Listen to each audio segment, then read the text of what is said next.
नमस्कार मंडळी, जय शिवराय. तिथं आज मला बनवायचं होतं डिटॉक्स वॉटर, त्याला बीटरूट कांजी पण म्हणतात. तिथं मी 2 छोटे छोटे बीट घेतलेले आहे. एक टाकलं तरी पण चालतं, नाही तर खूप स्ट्रॉंग होतं, मग जास्त टाकलं तर मी पण एकच टाकते. त्याचे बारीक बारीक तुकडे करून घ्यायचे. त्यानंतर इथं लिंबू घेतलेला आहे एक, ते पण असं स्लाईसमध्ये कट करून घ्यायचं.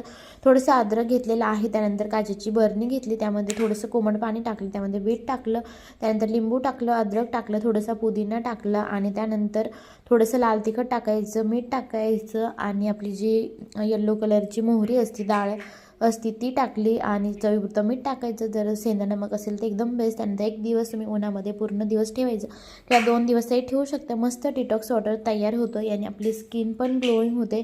त्यानंतर डायजेशन, इम्युनिटीसाठी पण चांगलं असतं, वेट लॉससाठी पण चांगलं असतं आणि एकदम हेल्दी आहे आणि मस्त छान होतं. खूप जास्त स्ट्रॉंग नाही बनवायचं, नाही तर पिल्या जात नाही. तर बघा इथं मस्त बीटरूट वॉटर जे आहे, कांजी जी आहे तर मस्त तयार आहे.